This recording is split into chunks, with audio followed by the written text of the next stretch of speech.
Hello Jadula గారు చెప్పండి చెప్పండి చిరంజీవి గారు.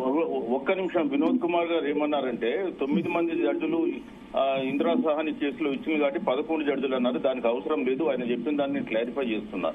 అదే ఇందిరా సహాని కేసులో ఈడబ్ల్యూఎస్ రిజర్వేషన్ సంబంధించి 9 మంది జడ్జిలలో 8 మంది కొట్టేస్తే ఈ మొన్న జనహిత కేసులో అది ఈడబ్ల్యూఎస్ రిజర్వేషన్ 103 అమెండ్మెంట్ లో 5 జడ్జిలలో 3 ఒప్పుకొని దాన్ని పాస్ చేయించారు. కాబట్టి జడ్జిలు పెంచాల్సినంత అవసరం అక్కడ లేదు. ఒకటి.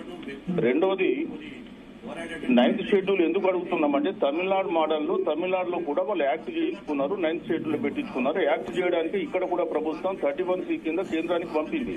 కేంద్రం పాస్ చేస్తే యాక్ట్ అవుతుంది. యాక్ట్ అయిపోతే 9th షెడ్యూల్ లో 31B కింద పెట్టించుకుంటారు. జాజుల గారు ఒక్క నిమిషం ఆగండి. ఒక్క నిమిషం చిరంజీవి గారు చెప్తా. ఒక్క నిమిషం జాజుల గారు ఆగండి. ఒక్క నిమిషం.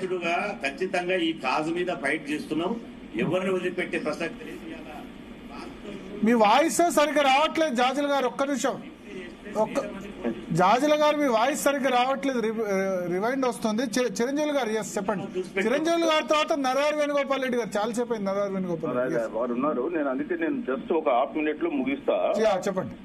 ఇప్పుడు నేను ఆల్రెడీ చెప్పిన ఇందిరా సహాని కేసులో 9 మంది జడ్జిలలో 8 మంది జడ్జిలు ఈడబ్ల్యూఎస్ కొట్టేస్తే ఉన్నటువంటి ప్రభుత్వము 103 అమెండ్మెంట్ చేస్తే అది 5 జడ్జిల్లో 3 జడ్జిలు పాస్ చేశారు.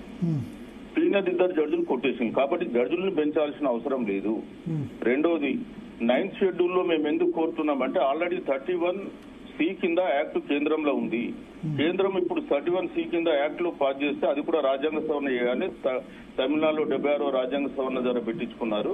సో రాజ్యాంగ సవరణ జరిగితే తర్వాత 31B కింద ఆ షెడ్యూల్లో నోటిఫికేషన్ వచ్చేస్తుంది. సో 9th షెడ్యూల్లో.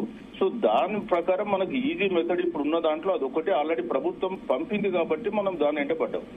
అంతే తప్ప ఇప్పుడు రాజ్యాంగం 11 మంది జడ్జిలకు రివ్యూ చేయడం అనేది జస్ట్ ఇంపాసిబుల్. ఎందుకంటే ఆల్రెడీ దానిపైన ఇందిరా సహాని మీద రివ్యూ పిటిషన్ అయింది. అది క్లోజ్ అయిపోయింది మ్యాటర్.